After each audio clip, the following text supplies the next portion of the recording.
unirse con aquellos. Este ratificó la noticia de la destrucción de Sorata con todas las circunstancias que van expuestas, y que quien mandaba a los indios de la parte de la Puna era Andrés Tupac Amaru, llamado el Inca, mozo que había venido derrotado por estos parajes después que prendieron a su padre, del que se tenía noticias fue ajusticiado en la ciudad del Cuzco, y que después de haber ejecutado dicha justicia las tropas del Virreinato de Lima, venían para estas provincias, siguiendo la empresa de sosegarlas y castigar los rebeldes. E inmediatamente que se le tomó esta declaración a dicho Aliaga se le ahorcó. Uniformemente aseguran estaban los dichos con mucho cuidado e inquietudes, porque sabían se acercaban las tropas, que debían volver de la villa de Oruro, y las que habían salido de la ciudad del Cuzco para estos parajes. Los rebeldes se llevaron del convento 2 religiosos. Según refiere el indio cogido vivo, parece que los alzados escribieron a los padres una carta, en que les encargaban dijesen a los criollos saliesen a unirse con ellos, y dejasen abandonados a los europeos,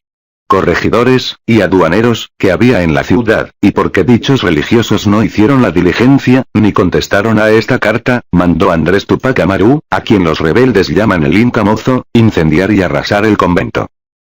Nuestras tropas se juntaban a toda prisa en la villa de Oruro, y que dentro de 3 días debían llegar aquí, con las cuales venían las que salieron de Tacna y otros parajes de la costa, y se reunieron en dicha villa, después de haber derrotado en varias ocasiones número crecido de indios, que se les opusieron. Que las juntadas en el Cuzco y Arequipa habían asimismo desbaratado en la provincia de Azángaro a los rebeldes, que mandaba Diego Tupac Amaru, hermano del principal y tío del caudillo de aquí. Y que según las noticias, que en dicho campo había, estarían estas últimas en el día en la provincia de Paucarcolla. Después que amaneció, salieron algunos de los nuestros a reconocer el terreno donde habían estado los indios, con cuyo motivo aprisionaron a un mozo mestizo de esta ciudad, que se había desertado en el cerco pasado. Este declaró haber noticia en el campo enemigo, que nuestro auxilio de la parte de Oruro se venía acercando ya a esta ciudad, dejando destrozados muchos indios, que cerca de Sicasica salieron a oponérsele, y que igualmente se decía que las tropas de la parte del Cuzco se hallaban hacia la parte de Azángaro.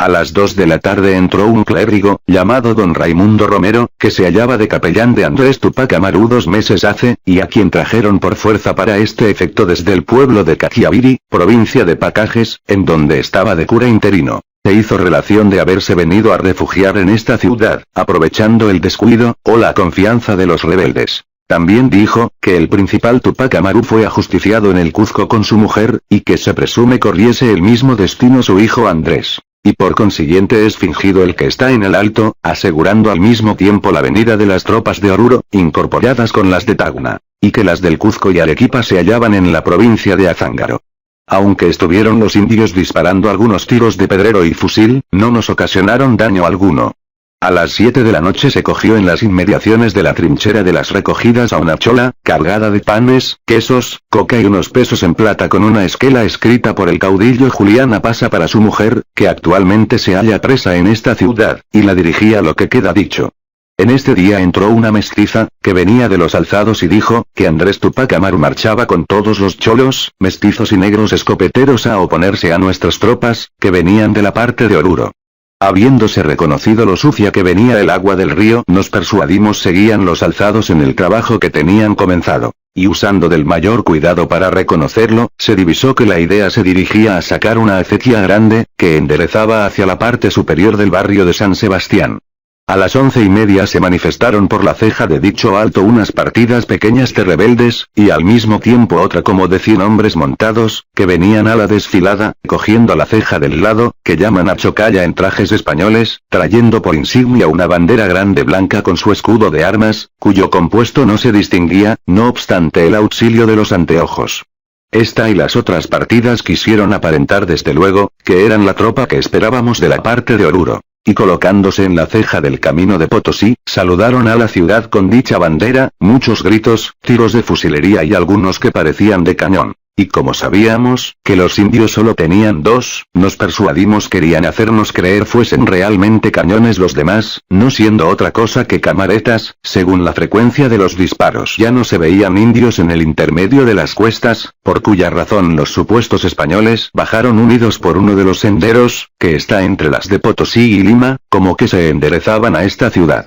Pero cuando estaban próximos a las primeras paredes de las casas quemadas, se empezó de nuevo la ficción, saliendo muchos rebeldes, que estaban emboscados, aparentando haber cortado a los que venían, trabando entre ellos una escaramuza, que duró bastante tiempo. Pues se disparaban muchos fusilazos, representaban muertes, fingían ataques y huidas con otras varias invenciones, hasta el caso de quitarles a los supuestos españoles su insignia, cuyo triunfo celebraron con gritería, bailes y diferentes demostraciones. Y al fin, desengañados de que en la ciudad no habían sido creídas sus patrañas, y por consiguiente no salíamos a defender a los que aparecían ser amigos, creyendo no podían lograr el fruto de su invención, aprovechando contra los que saliesen la crecida emboscada de enemigos que tenían escondida en las quebradas, barrancos y paredes de las casas quemadas, cesaron en su intento y se retiraron burlados a sus campamentos a las 4 de la tarde. En efecto, aunque fueron sentidos por los enemigos, se consiguió el fin que se llevaba. Pues sorprendiendo y matando uno de ellos, hirieron 4, y se trajeron vivos un indio, una india, un mestizo y 2 criaturas, y según las confesiones de ellos, solo se comprendió de que nuestras gentes aún se hallaban reuniéndose en las pampas de Panduro, y que la acequia que trabajaban los rebeldes llevaba el objeto de quitar el agua del río, que viene a la ciudad, privándola de este tan preciso auxilio. En el resto del día no ocurrió ninguna novedad. En este día no ocurrió nada de nuevo. Una muchacha mestiza, que entró, dio a entender que había alguna desavenencia entre los indios, de resultas de haber tenido noticias se acercaban nuestras tropas, y que Tupac Amaru, llevándose consigo la mayor parte de los españoles, mestizos y negros con las escopetas que manejaban, había marchado para las provincias de Azángaro. Lo mismo le aseguraron los rebeldes a un sujeto de la ciudad, con motivo de haber salido fuera de la trinchera. Pues en particular los de la parroquia de San Pedro se le acercaron a hablar con ademanes de amigos y conocidos, y le manifestaron, que así ellos como todos los de su comunidad querían solicitar el restablecimiento de la amistad con los españoles.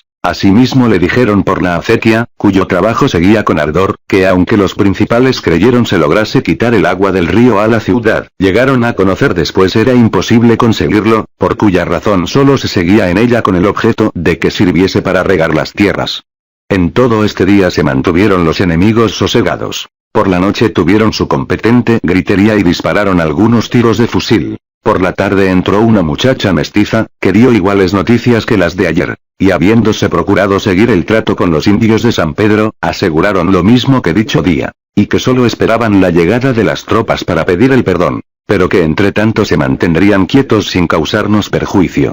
Por la noche hicieron los indios bastante ruido y fuego de fusil, con lo que nos obligaron a estar en vela. A las 4 de la tarde salió el sujeto de esta ciudad, acompañado de 2 religiosos agustinos, con ánimo de hablar a los rebeldes de San Pedro, y en particular con el que se había manifestado principal de ellos, para quien le di un papel de indulto, con la idea de entablar amistad y correspondencia. Pero no tuvo efecto este pensamiento. Porque, habiendo concurrido al paraje otros mandones, no pudieron verificar su comisión. No obstante habló con un indio principal, que dijo era coronel de Tupac Amaru, el cual se manifestó con apariencias de que deseaba reconciliación con la ciudad.